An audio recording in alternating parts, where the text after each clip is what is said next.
Good day everyone. Our topic for this day is all about zeros of polynomials. I am Sir Regan Junicio, a mathematics teacher. So let's have our discussion. Find all real zeros and roots of the following function. So meron tayong 5 example. So dinamihan ko na yung example para mas makita natin yung bawat cases. Simulan natin sa number 1. So, mas maganda kasi siyang i-discuss kung meron siyang example. So, yung goal natin, hanapin yung magpapa-0 o yung roots ng ating function. Number 1. f of x equals to x plus 2 times x minus 2 times x plus 5. So, yung goal natin o yung target natin, yung f of x must be equal to 0. So, para magawa natin yan, isang way is okay, like this. So, isang way para magawa natin yan is yung mga factors niya, itong tatlo na to, x plus 2, x minus 2, x plus 5, silang tatlo ay equal to 0. Okay? So, ibig sabihin, kapag tong x plus 2 ay equal to 0, so 0 times anything is just 0. Or yung x minus 2 is equal to 0, pag ito ay nag-0, times kahit anong number, 0 pa rin ang sagot. Or yung x plus 5 is equal to 0, pag itong huli ay nag-0, kahit hindi 0 itong dalawa, 0 pa rin yan kasi nga, multiply natin sa 0. Nakuha yung point? So, madali lang kapag naka-factored form. Kasi equate lang natin yung bawat factor niya to 0, then solve for the variable x. So, minus 2 both sides, so x equals to negative 2. Plus 2 both sides, so x equals to positive 2. Minus 5 both sides, so x equals to negative 5. So, therefore, the zeros of the function are negative 5, negative 2, and positive 2. And we're done. Ganun lang siya kasimple. So, example number 2. We have x plus 2 squared times x plus 3. So, again, our goal and our target is f of x must be equal to 0. Like this. Now, bakit ko in-expand? Kasi yung x plus 2 raised to 2 is, or can be written in the form x plus 2 times x plus 2. Okay? Yung ibig sabihin ng squared, multiply natin yung x plus 2 sa sarili niya ng 2 beses. So, ginawa natin x plus 2 times x plus 2 times x plus 3. So, ibig sabihin, kung titingnan natin yung degree niya, yung degree nito ay nasa 3rd degree. So, meaning meron 3 0 dapat yan. Okay? So, ano yung 3 na yun? So, yung bawat factor, i-equate natin sa 0. Okay? Parang ginawa natin sa unang example. And then, solve for x. So, minus 2 both side, minus 2 both side, and minus 3 both side. So, meron tayong 3 value for x. Yung dalawa magkamuka. So, therefore, meron pa rin tayong 3 zeros. So, therefore, the zeros of the function are negative 2, and negative 3. So, pwede namang maging magkamukha. Okay? Nangyayari talaga yan. And we're done. Okay, so medyo madali. So, punta na tayo sa medyo mas madali. Okay? So, wala naman kasing mahirap. So, madali, mas madali, pinakamadali lang yan. So, dun tayo sa number 3. Sa madali. Okay? So, x cubed plus 2x squared minus 5x minus 6. Problema, hindi siya naka-factor. Okay? And that's one of the problem. But, again, our goal is to make f of x equals to 0. Like this. Now, eto ngayon yung problema. Paano natin magiging 0 yan? So, una, pwede natin gamitan yan ng remainder theorem. So, mag-iisip tayo ng value ng x kung saan yan magsi-0. Okay? But, ang tanong, ano yung value ng x kung saan siya magsi-0? So, manghuhula tayo. And napakadaming number na yan. So, medyo matatagalan. Diyan ngayon papasok yung tinatawag nating rational root theorem. So, ano ba itong rational root theorem na to? So, if the rational number m over n in its lowest form is a root of a polynomial equation, a sub n times x raised to n plus a sub n minus 1 times x raised to n minus 1 plus a sub n minus 2 x raised to n minus 2 plus all the way up to a sub 1 times x raised to 1 plus a sub 0. So, pwede na kahit di sulat yung raised to 1 na yan. Understood na yan.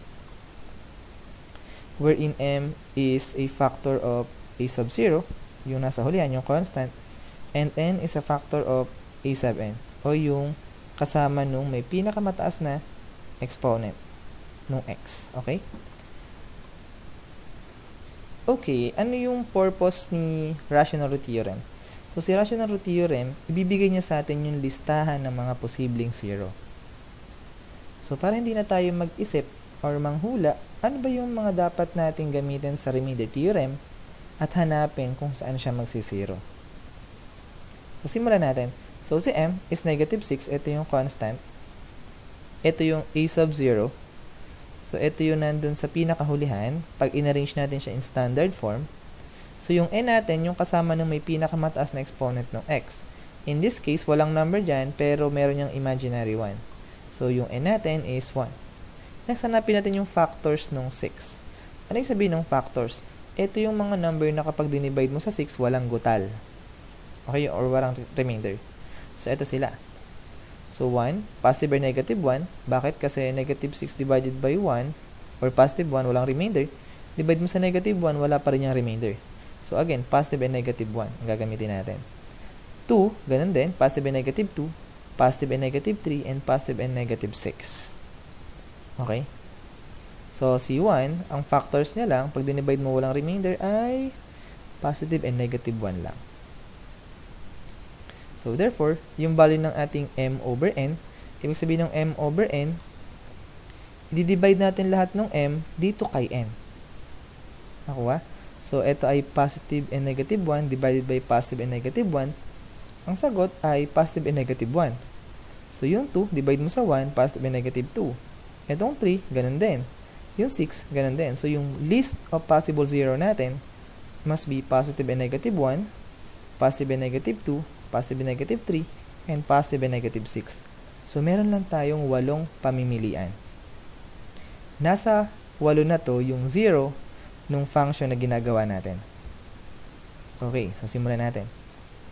I-erase muna natin yung mga panggulo. Okay? So, hula muna tayo. Kasi 8 yan eh. Okay? Doon manghuhula ka pa rin, pero may limitasyon ka na. Kumbaga, 8 na lang itong pamimilian mo. Hindi kagaya nung wala tayong pamimilian na kahit ano. Okay? So, let's have x equals to 1. So, gamitan natin ng pwedeng synthetic division kung gusto mo. Kung kabisado mo yung synthetic division, then do it. But at this case, gagamit ako ng remainder theorem. Okay? So, let x be equals to 1. So, lahat ng x palitan ng 1. Now, umasa tayo na ang sagot dyan ay 0. Pag nag-0, then we're done. If hindi, hanap ulit tayo ng iba. So, yung iba sa inyo, nakikita ko dun sa mga activities nyo, naililito kayo kapag may nagsasubstitute, nagbabago ng sign, especially pag negative 1 na yan. So, as much as possible, gamit tayo ng calculator. So, gamit tayo ng calculator para hindi na malito. So, gawin lang natin to 1 raised to 3. So, plus 2 raised to 1 raised to 2. Actually, puro 1 lang din naman yun pag naka-raise sa ano eh. Sa, yung 1 raised to any number is just 1. 5 times 1. So, ginagawa natin ito pang double check. Minus 6. Pero kung kaya nyo mentalin, much better. So, the answer is negative 8. Ibig sabihin, hindi siya 0. Okay? So, yung negative, ay yung positive 1, hindi yan kasama sa sagot. So, hanap tayo ng iba. Let's try x equals to negative 1. So, gamitan ulit natin ng remainder theorem. So, lahat ng x palitan ng negative 1. And then, gamitan ng calculator. So, gamitan natin ng calculator. So, parenthesis, negative 1 raised to 3. Or simply, negative 1 lang yan. Oops, wala siyang parenthesis. Negative 1 raised to 3. Plus 2 times negative 1. So, again, kung kaya mong i-mental, much better. Squared minus 5 times negative 1, and then hindi nakita, ano yung kasunod? Minus 6. So ito ay minus 6, and we have 0. So the answer is 0, meaning negative 1 is a 0. So meron tayong isa. So ilan na lang kulang? Dalawa na lang. So hanap pa tayo. So yung try natin yung positive 2.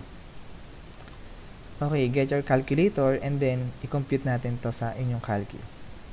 Pwede mong i-pause yung video bago mo siya tingnan yung sagot. Okay?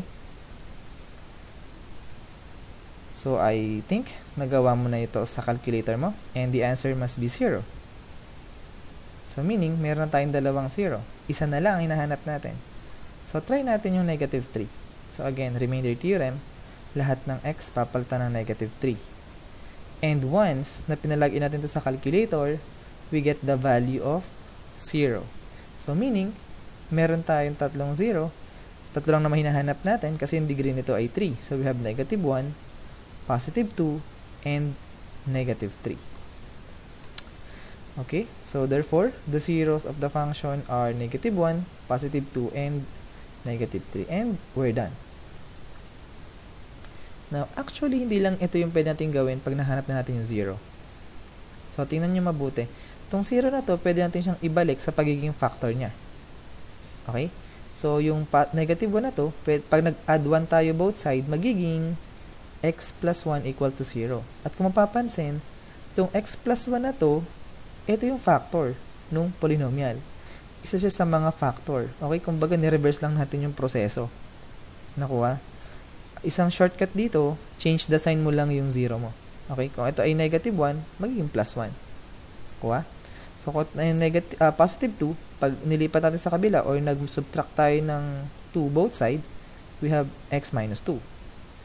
Nilipat natin to or nag-add tayo plus 3 both side or nag-add ng 3 both side, we have x plus 3 equals to 0. So, meaning, yung x plus 1, x minus 2, x plus 3 ay factor ng ating polynomial. So, therefore, itong polynomial natin na f of x equals to x cubed plus 2x squared minus 5x minus 6 can be written as x plus 1 times x minus 2 times x plus 3. Okay?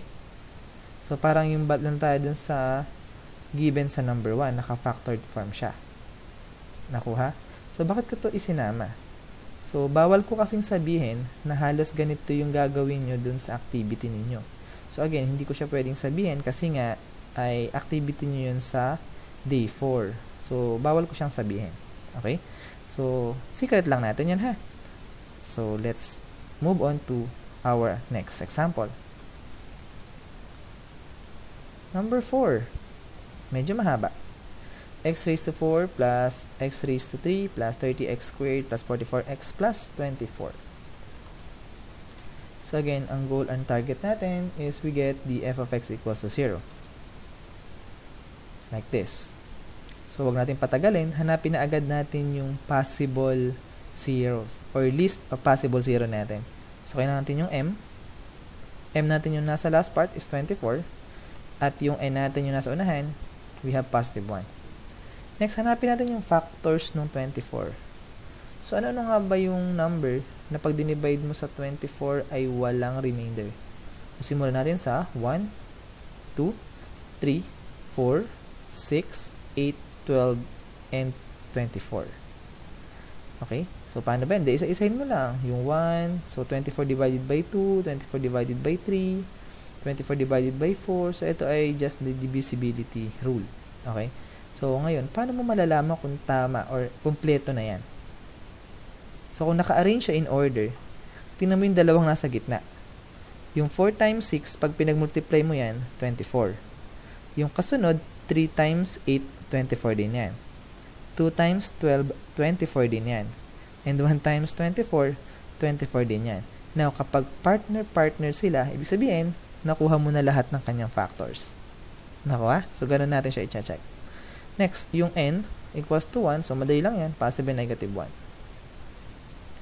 Now, lahat ng m, di-divide sa positive and negative 1. Therefore, yung m over n natin must be, ito lang din.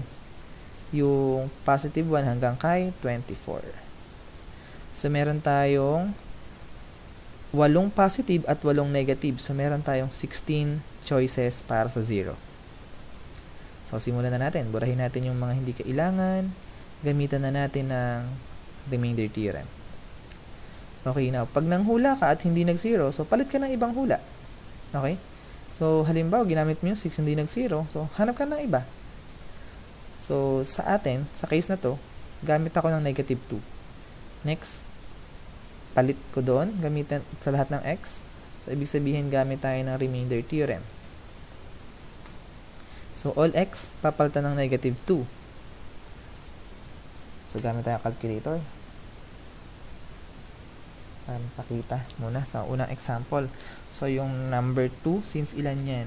4. So, 4 na 0 yung kailangan natin. So, yung number 1, ako muna yung gagawa. Tayo sa kabila. Calculator natin. So, parenthesis, huwag mong kakalimutan. Negative 2 raised to 4th power plus 9 times negative 2. So, pwede kayo mag-download ng ganitong calculator sa mga cellphone ninyo para din hindi kayo nagkakaroon ng error. Okay? Kung gusto nyo i-manual, mas madali, mas maganda. So, plus 30 para masanay kayo sa arithmetic.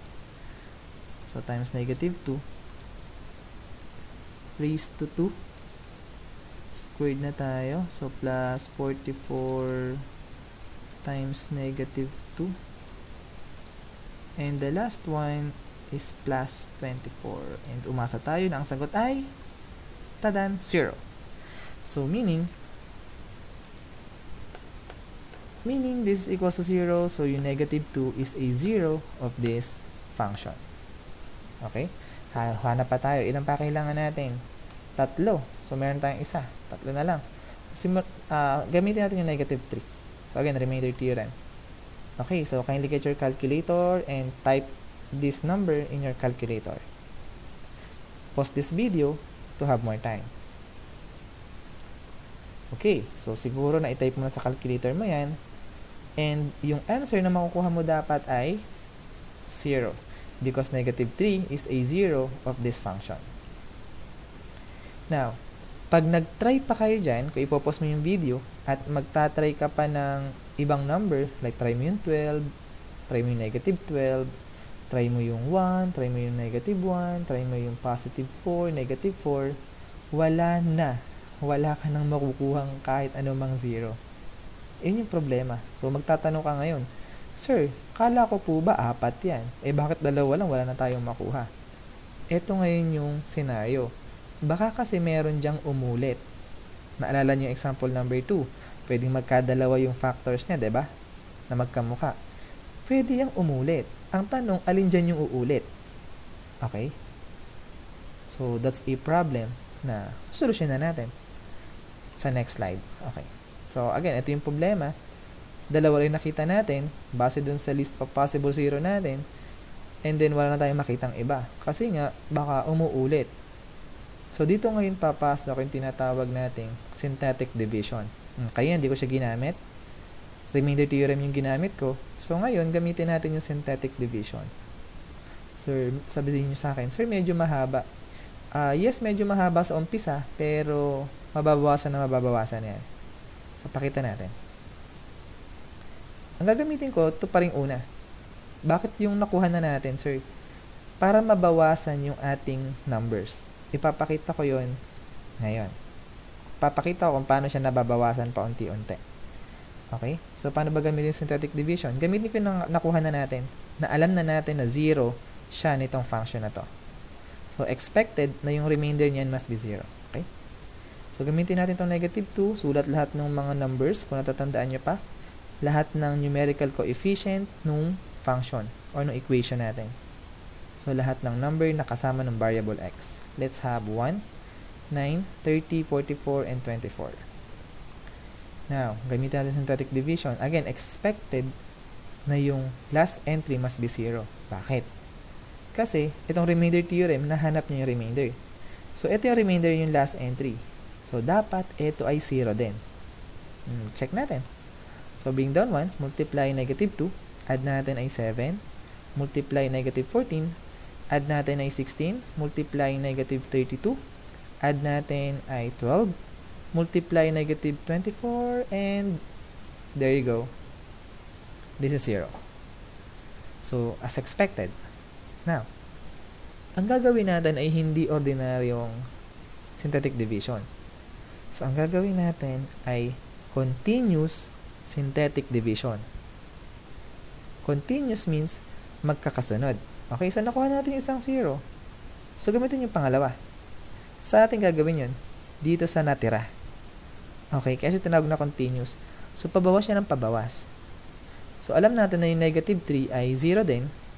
So, lagyan natin dito. Okay, yun ang pan-divide natin. So, expected, again, na yung last entry natin must be 0. Okay, na may magtatanong dyan, Sir, paano kung inuna ko yung negative 3 dito? Tapos negative 2 yung sinunod ko. Same lang din po ba yung magiging sagot? Same lang. So, kahit pagbalik-baliktarin nyo yan, isa lang yung sagot nyan. Okay? So, ulitin ko lang, kahit pagbalik-baliktarin nyo yan, iisa lang yan. Isa pa din yung makukuha nyong sagot. Okay? So, let's try. O, pwede nyo subukan sa bahay nyo, o sa inyo, sa papel nyo. So, being down 1, gamitin na natin yung synthetic division. Multiply natin negative 3, add 4, multiply minus 12, add natin ay 4, multiply natin negative 12, again, expected natin, 12 saka negative 12, pag pinag-plus ay 0. Okay, now, ito na lang ngayon yung gagawin natin. So, malamang, ang umuulit dyan, isa sa dalawa na to. Eh, since puro 4 yan, hindi naman imposible maging 3. So, try natin yung negative 2. Okay, try natin si negative 2. Baka lang. Baka siya yung umuulit. So, bring down 1 times 2 is negative 2. Add natin ay positive 2. Multiply natin ay negative 4. And again, this is 0. So, ito yung umulit. Negative 2. Meron tayo isa, dalawa, tatlo. Ano pa yung pang-apat? So, gamitin ulit natin ng synthetic division. Ay, madali na to. Alin kaya sa dalawa dyan? Ito na lang yung natitira dyan. So, malamang yung negative 2 yung umulit pa ulit. So, bring down 1, multiply negative 2, and then 0. So, therefore, ito yung apat na 0 natin. Negative 2, negative 3, negative 2, and negative 2.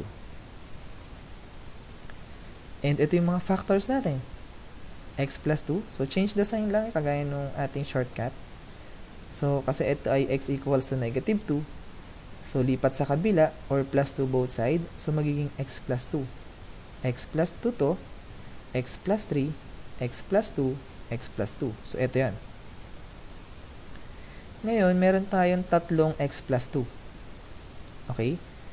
So, pwede natin siyang isimplify as x plus 2 raised to 3 times x plus 3. So, kagaya lang ito nung ating example number 2. Nakukuha po. So, again, kaya natin ito ginagawa ay para preparation dun sa activity nyo sa day 4. So, again, bawal kong sabihin yun kasi nga activity yun sa day 4 natin. So, hindi pa yung nagagawa, day 4 pa, kaya bawal ko siyang sabihin. Okay? So, hindi nyo mapipilit na sabihin yan. So, punta na tayo sa number 5. Okay, so the goal and target again is f of x equals to 0. So again, this equation must be equal to 0. Yung m natin is 5, yung n natin is 2. Factors ng 5, madali lang, 1 and 5 lang yan. Factors ng 2 is 1 and 2. Okay, now, yung m and n, or yung m over n natin, must be yung 1 saka yung 5 divide sa 1. So meron tayong 1, positive and negative 1, and positive and negative 5. Okay? Pero may pangalawa pa. So, meron tayong 1 divided by 2 or 1 half or positive and negative 1 half, 5 divided by 2 or positive and negative 5 over 2. So, dito meron na tayong fraction. Okay? Kanina wala tayong fraction. Ngayon, may fraction na. Eh, ano naman kung fraction yan? So, alam ko naman na ang grade 10 ay kayang-kaya na yung mga fraction na yan. Fraction lang yan. Okay? Simulan natin gamit ang continuous synthetic division. So, alam natin na mas mapapadali kung synthetic division yung gagamitin natin. Yung continuous. Okay? Baka kasi may umulit. So, ilan ba yung kailangan natin hanapin dito? Dalawa lang, kasi raised to 2 lang yan. So, 2 zeros lang yan. Try natin yung 5. So, 2, negative 11, 5. First step natin is bring down 2. Times 5 is 10. Add natin ay minus 1. Multiply ay minus 5. So, pag pinag-add, 0. Yay! So, meron tayong isang 0. So, ano pa yung pangalawa? 2 saka 1 na lang yan. Eh, medyo mahirap pamilian, ano? 2 saka 1. Ano kaya yung number na may 2 saka 1? So, malamang 1/2 yun. So, lagay natin yung 1/2. So, bring down 2. 2 times 1/2 is 1. Add natin negative 1 saka 1 is 0. So, since dalawa na nakuha natin, tapos na. So, meron tayong dalawang 0. We have 5 and 1/2. Okay, and we're done. But, extend natin. Gawin natin siyang factor. So, yung 5 na to, pwedeng gawing x equals to 5. So, yung factored form niya is x minus 5 is equals to 0. So, meron tayong factor na x minus 5. Tanong, paano dun sa x equals to 1/2? Una, paano ba naging 1/2 yan? So, ito na yung shortcut. Bigay ko na lang yung shortcut. So, yung 2, ibalibag nyo papunta dun sa x. Balibag nyo talaga. So, 2 times x, magiging 2x yan. So, manggagaling yan sa 2x equals to 1. So, kung 2x equals to 1 siya, saka mo palang ililipat yung 1. Okay? So, ibalibag mo yung 2 bago mo ibalibag yung 1. So, magiging 2x minus 1. So, balibag yung 2, lipat yung 1, kaya magiging 2x minus 1 equals to 0. So, ibig sabihin, itong function na to can be written as x minus 5, yung unang factor, and 2x minus 1. So, again, kung kayo ay familiar pa sa pagkuha ng factor or paggamit ng factoring method, mas maganda kasi saglit lang ito. Okay? Especially kapag quadratic na. Kung medyo nalimutan, again, ipopost ko dun sa group natin yung link nung video sa YouTube. Again, yung YouTube na yun ay para sa inyo para mabalikan natin yung mga topics na i-discuss para at least magamit natin kung kinakailangan. Okay?